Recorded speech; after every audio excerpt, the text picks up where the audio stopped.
I'll try and be really quick. So I'm going to spend the next 12 minutes talking about some of the work that mostly one of my students have been undertaking. I'm going to introduce by just talking a little bit about the system that we're working on from the perspective of the environment and also for bioengineering purposes. And then talk a little bit about metaproteomics and why we've chosen to use this approach. And then give you some preliminary results. They're very early results at this stage. So, algal blooms, they're on the increase worldwide. They're mostly caused by nutrient enrichment. We're causing these by a lot of agricultural kind of runoff as well as point source pollution as well. About 30 to 40% of the world's surface water is now classified as eutrophic. 3 of these pictures, apart from the top right, are taken in China. The top right is actually a satellite image of Lake Erie. But this isn't just a problem happening in other countries. About 77% of the surface water in England and Wales is now classified as eutrophic, and it costs about 75 to 114 million in management costs and lost earnings per year in this country. Quite spectacular, there was an economic assessment of the 1998 algal bloom in Lake Taihu in China. There's been bigger ones since, but this was just completed recently, and the loss of investment in the area, loss of drinking water, tourism impact and things like that came up to 6.5 billion American dollars. So it gives you an idea of why people are worried about this and why people are investigating it. The problem is expected to get worse due to things like climate change and increase in human population. So, other side of the coin, you've got a whole other community working in a different area who are trying to, this is a very R&D stage, trying to use algae to produce large amounts of lipids, and this is for biodiesel production. It's a very low value product, which means that open ponds is seen as really the only economical way of doing this. So, again, there are lessons that can be learnt in terms of communities of algae. Problems which occur or have been seen in people who've taught this up way more than they should have done and said they were going to make a profit, and people who are working in universities trying to overcome these issues include contamination, taking out a lot of the algae, but you've also got pathogens, predators, and also destabilized interaction types, and this was kind of talked about yesterday, so I'll move on. So the aim of this project has been kind of to look at this microbial loop in a freshwater aquatic system. We've wanted to look at the different components and see what's happening. And the idea is to kind of start off with this complex community using metaproteomics, talk to some of you guys who are working with simple communities which are complex enough as it is, so I've found out in the last couple of days, and at some point come to this synthetic community idea. And it's kind of all based around this kind of engineering paradigm, right? So it's measure, model, manipulate, and then manufacture. And there's plenty of new technology developments in trying to use more measurement platforms. Then you've got your modeling approaches, and then trying to create these communities, manipulate them for the purpose of producing something or breaking down something. So one of the things I'm interested in using is metaproteomics, and it's to look at proteins which have been synthesized in an environment to get like a snapshot of what's kind of happening at that point rather than what's there. And this is why this kind of, I guess you could call it a pyramid, a complexity pyramid. Moving towards proteins, yes, it is more difficult and troublesome, definitely more challenging. And it's one thing working with single species, but moving to a natural community is definitely a lot more challenging. And that's the area we've decided to try and get into. So this just reiterates what I've just said. We want to be looking at proteins. So in terms of proteomics, what's kind of happened? Well, you got the late 70s, people using 2D gels. People still are using 2D gels, to be fair. I shouldn't be too disparaging about them. There have been new ionization techniques to kind of work with biological molecules. In fact, the developments in the mass spec industry have been very rapid in the last kind of 10 years. But it's only really in the last kind of 5-6 years where people have said, well, let's stop just taking organisms that we're interested in and putting them in stress conditions and see what happens. Let's see what's actually happened in the environment. And it's only in the last 2 or 3 years that you've been able to really get strain resolved proteomics. So, in terms of challenges, it's not just about biomarkers, it's not just about medical applications. There are other issues. If you want to get published in some big journals, you've got the same comments that come back from referees, which are justified in terms of the reliability. You can't really, at least you can see things on a gel when you've got loads of spectra. How do you know what's going on? There's too many people who just put the data into this software, into a software algorithm, something comes out, and then you choose, I don't know, something's twofold regulated, which means it's of interest, and just this arbitrary stuff that happens. So we really need to work these out, be more transparent with these, and of course there's always corroboratory techniques. We're forever having to do Westerns, even though we've got very specific targeted mass spectrometry techniques that can produce these results, we still have to do the Westerns. So yeah, we've still got to use rabbits to make antibodies. So I apologise about the busyness of this slide, again due to time. I guess this slide's only here to kind of say that it's a good system to work on in terms of the algal blooms and the biofuels, because there's quite a lot that we know already. We know that algae and bacteria are correlated, and we've heard in talks today about that. We know about bottom-up and bottom-up control, we know top-down control, and also people have been looking at being able to optimise the amount of biodiesel produced by looking at communities from different environments. So to move on to what we've kind of been doing, we've been trying to work with algal blooms in control conditions, mostly because I've been working with ecologists on this and kind of struggling with the complexity and not having much control on things, so trying to meet somewhere in the middle. We've been using this grow dome at the University of Sheffield and basically doing microcosms with different amounts of nutrient inputs that we've put in. We've tried different temperatures. This was done earlier on in the year. We've kind of repeated this, and we've tried to imitate a point source pollution of phosphorus. And what we've done is we want to look at the ecology, we want to look at the water chemistry and quality, and then we also take the proteins out as well and see if that can give us any extra insights. So I don't know how familiar people are with metaproteomics, or just even a typical proteomics experiment. You've got sample preparation. You don't want to bias the situation, so you want to get as much proteins out from as many different organisms as possible. So you've got your sample preparation. We often do bottom-up proteomics, where you then get your proteins, you digest the peptides, and you fractionate your sample, so you're simplifying it. We then put it through a fancy mass spectrometer that you hope's actually up and running, and you want something with high mass accuracy. And then you've got your bioinformatic trick. So that's going to be converting the spectra into actually something which is a peptide, which can then be interpreted into a protein. And after that, if we've got a list of proteins, you then want to find out what pathways are changing, what's interesting. Is it going to tell you something about nutrient flow, energy flow? What's it going to tell you? So in terms of the sample prep, I'll go through those 4 steps. So we use various methods to try and reduce this bias. We often use gels to visualize, but we don't actually use that as a fractionation method. We tend to use HPLC for anything from high-lit chromatography to hypercarbs, just to simplify our sample, because our mass specs have a finite time and space capability. So the more simpler your fractionated your complex sample is, the more you're going to detect. And this is the kind of mass spec analysis that we do. We have like 2 mass analyzers. Sample goes in, everything's looked at, then you select one particular, in a split second you select one particular peptide in this case, and then you can move on to getting what is a fragmentation pattern, and then this is matched to your database if you have one. So just a quick schematic of what happens. Here's all your peptides going in. It chooses this particular one, the 598.8. It's got a collision cell, which then breaks it up, and the spectra is matched to the database. So it's going to be very challenging, especially if you haven't got a protein database. So we've got a metagenome sequence which is being produced at the moment. So at the moment we don't have one. So you're using everything that's out there, which are really huge databases.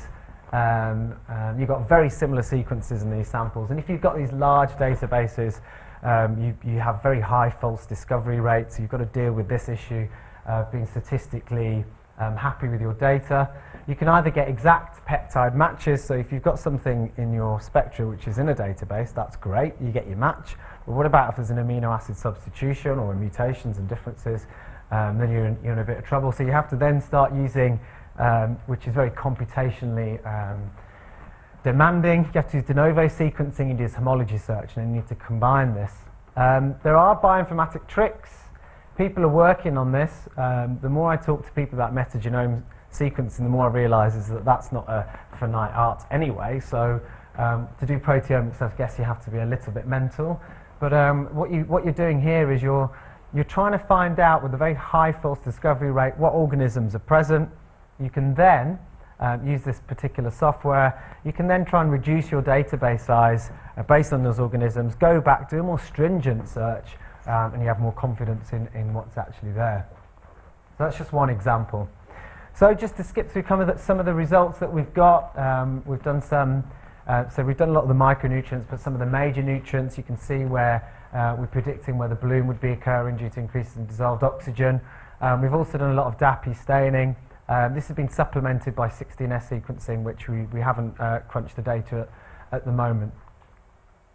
In terms of the ecology, this is actually in the middle of the last slide, the middle time points. We're looking at cyanobacteria and bacteria, and then we've got the chlorophytes representing a majority of the algae. So we're kind of looking at the dynamics in non-nutrient enriched as well as nutrient enriched to see the way the patterns of them are changing. They kind of make sense. They've been in literature before.